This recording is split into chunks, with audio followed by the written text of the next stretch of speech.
একজন ফিসাবরে কইছিলাম যে আপনার আমি 10 লাখ টাকা দিব মাগনা, আমার টাকাটা দেওয়া লাগবে না। কমর গামছা বাইন্দা কোরআন শরীফটা শপথ করে মারলাম, নির্বাচন শেষ করে বাড়ি যাবো যদি আপনি নির্বাচন করেন।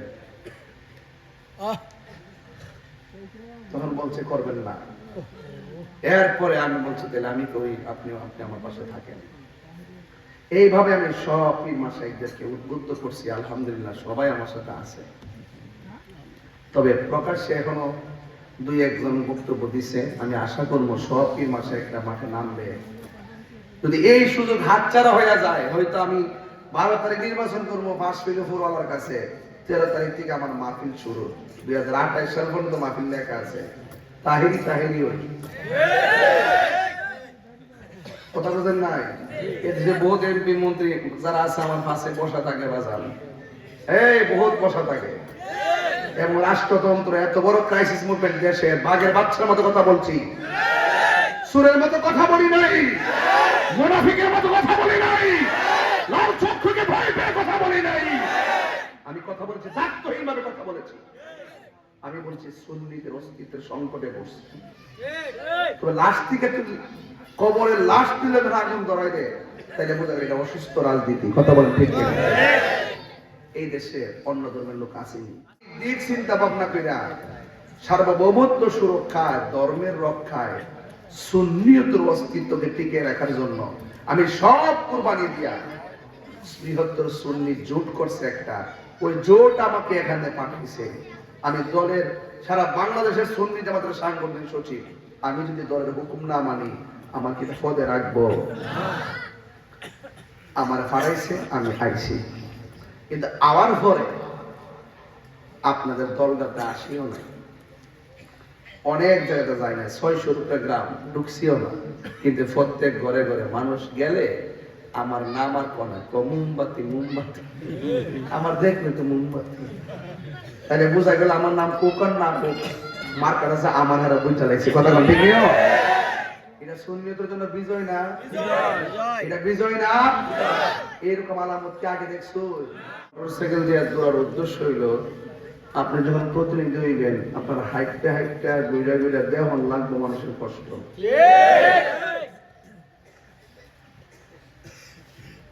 কারণ রাস্তাঘাটও দেখতে হইব, মানুষের কষ্ট দেখতে হইব। তো হইলে আপনি ভবিষ্যতে আল্লাহ যদি নসিবে লিখে রাখে, তাহলে আপনার মাথা থাকবো যে আমি একটা কষ্ট দিকে আসলাম রে, আমরা করণ লাগবে। আর না দেখলে মনে করবেন যে শহরে যারা বসবাস করে এরা মনে হয় সব সুন্দরগড় বসি, মাধবপুরবাসী, এর বাহিরে অনেক কষ্ট মানুষের আছে, যেটা দেখার পরে বহুত কিছু অভিজ্ঞতা হয়েছে, নিজের কাছে অনেক মায়া লাগছে। যাই হোক, আলহামদুলিল্লাহ পড়েন, লাখ কোটি দরুদ ও সালাম ওই নবীর নূরানি কদম মোবারকে, যিনি হায়াতুন নবী, নূর নবী, গায়েবের খবর দেনেওয়ালা, হুজুরপুর নূর সাল্লাল্লাহু আলাইহি ওয়াসাল্লামের উম্মত হিসেবে আল্লাহ পাক আমাদের সকলকে কবুল করেছেন। এই জন্য শুকরিয়া খান করুন আলহামদুলিল্লাহ। আহলে সুন্নাত ওয়াল জামাত, লেখা কি আহলে সুন্নাত ওয়াল জামাত শব্দটার প্রতিষ্ঠাতা রাহমাতুল্লিল আলামিন, আলাইকুম বিসুন্নতি ওয়া সুন্নাতিল খুলাফা আর রাশিদিন আল মাহদিয়িন। রাসূল বলেন, যারা আমি নবীর পথ আর সাহাবায়ে কেরামের পথ মতকে অনুসরণ করে মানে তারাই হলো সুন্নি। তো আমরা একটা জামাত, এটা আহলে সুন্নাত ওয়াল জামাত। গতকাল গেছিলাম এক জায়গায় চা বাগানে, যাওয়ার পরে কেরা বলে গেছে দেখেছে কবুমাতি বদুল দিন এটা জামাত জামাত।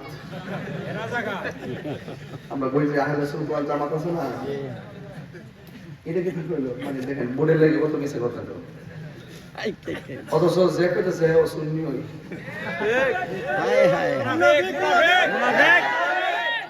এগুলো কি কিন্তু নাম বেড়া বুঝে যাচ্ছে এটা জামাত, কিন্তু আমি তো তাহিরি, এটারে বুঝবো কেমনে? এটার মুসার রাস্তা আছে? এই ধরনের কত প্রকার মুনাফিক আছে, দেখেন কেমনে কি তা করে, অথচ সুন্নি। এরকম বহুত সুন্নিরা আছে, বুঝে না। দলের দালালি করতে করতে এমন দালাল হয়েছে, নবীর মহব্বতের নামটা পর্যন্ত বিক্রি করে দেয় অপব্যাখ্যা করিয়া। এদের মধ্যে দলগাঁও, এরা পিওর সুন্নি। এই ব্যানারকে ধরে রাখার জন্য আমরা সংগ্রাম করতে হবে। লাল চক্ষুকে ভয় পাইলে কাজ হবে না। এটার জন্য সাহাবায়ে কেরাম রক্ত দিয়েছেন, জীবন দিয়েছেন। ১৫০০ বছর পর পর্যন্ত এই সুন্নি জামাতকে ধরে রাখার জন্য শহীদ ফারুকী জীবন দিয়েছেন, রইসুদ্দিন জীবন দিয়েছেন। কথা বলেন ঠিক না? এবার একটা সুযোগ আসছে, এই সুযোগটা যদি সুন্নিরা কাজে না লাগা, জাতীয় বেঈমান হবে। কি হবে? এটা আমাদের অস্তিত্বের লড়াই। আমি কি সেলফি তুলতে আইছি? মানুষ আমার কইবে যে এমপি নির্বাচন করতে আইছে রে, মানুষের কইব নাকি এর লেগেছি? দেখেন না কেমনে তুলতেছি, চেহারা চাই দেখেন না। 238টা মাত্র ক্যান্সেল করছি। সেলফি তুলতে আইছি না বাজান, সেলফি তুলতে আইছি না। 2টা বছরের ভিতরে সরকার যারা ছিল, একটা সেকেন্ডের জন্য আমাদের সুন্নিদেরকে ডাকে নাই। কখনো যদি না ডাকে, ভবিষ্যতে রাখবো? 90টা মাজার ভাঙছে প্রকাশ্যে, একটা লোকের বিচার করছে? যদি এমনই বিচার না করে, ভবিষ্যতে করবো? আমি মাহফিলে যদি 1000 বার সিন নাই, এরা মাজার ভাঙছে, বিচার করতে হবে, ধরতে হবে, কাজ হইব? সংসদে যাইতেইব, গেলে আইন হইব, লারা করব। ওখানে কইলে যে নবীর বিরুদ্ধে যে কথা কইব, তার মৃত্যুদণ্ড দিতে হইব, এটা কার্যকর হইব। মাজার যে ভাঙছে, বিচার করতে হবে। এটি ইসলাম আনছে আল্লাহর ওলিগণ, ওলি আল্লাহর মাজার যারা ভেঙেছে, এরা এই দেশের কেউ না।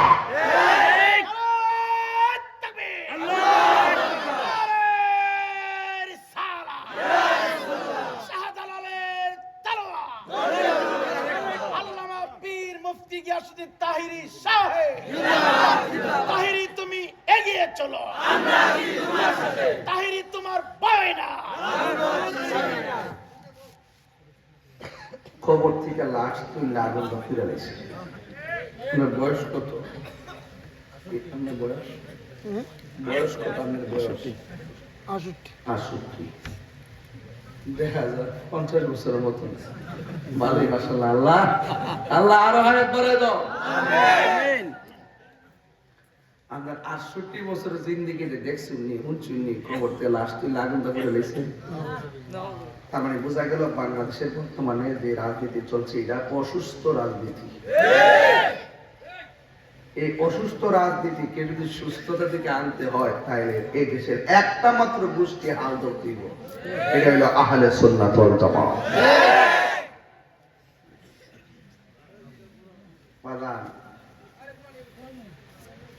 যে কোনো মুহূর্তে আমাদের কাছে মৃত্যু আসতে পারে, পারেনি? কথা না পারেনি? জবাব দেওয়ার লাগবো নি? মুখে মুখে যে কই আমি শুননি, কামের বেলা না পাইলে এটার জবাব আসেনি? জবাব কিন্তু আছে। সাবধান, সিদ্ধান্ত নিতে ভুল করবেন না। এখানে যদি আর একটা কলা গাছকে দাঁড় করাইতো, আমি সব মাহফিল বন্ধ কইরা, আমি এখন কইতাম না, একটা কথা কইলে আগে। এই জন্য সাবধান, মোমবাতি ওই জন্য লাগাই বলেছি। কত মজা! ও মায়া লাগে নিও, মাকাটা দেখলে নিজে জ্বলতেছে, আরেক বেড়ার আলু দিতেছে, অথচ নিজে গইলা গইলা দিতেছে, আরেকজন আলু দিতেছে। এটার নাম মোমবাতি। নিজে জ্বলে গলে, তারপর আরেকজন আলোকিত করে। আমরা যদি আল্লাহ দয়া করে আইতে পারি, নিজে গান জড়ানো মানুষের জন্য, ইনশাআল্লাহ আল্লাহ কবুল করুন। আসলাম, দোয়া করতাম, আর সারাদিন খালি গলায় চিল্লাইছি তো, গলা গলা বাংলা। এরপরও কিছু কথা কইতেছি, মনে কোনো কষ্ট নিয়েন না। তো মাহফিলটা প্রতি বছর করেন, ইনশাআল্লাহ মাহফিলটা চালাই যাইবেন। তবে আপনারা কোন, আমরা কি 2 না 1? এবার কি আমরা সিদ্ধান্ত নিতে ভুল করুন? সত্যি করে বলুন, সত্যি করে বলেন। কেউ আমার মতো একটা বেটা রে আপনার কত মায়া করছেন জীবনে, আমার কি কেউ দাবি থাকতে পারে না? এটাকে আমার বাপের দাবি, দাদার দাবি, এটা গোটা সুন্নি জামাতের অস্তিত্ব টিকানোর দাবি। এটা মনে থাকবো তো? আমরা ক্ষমতা আইলে কি করবো?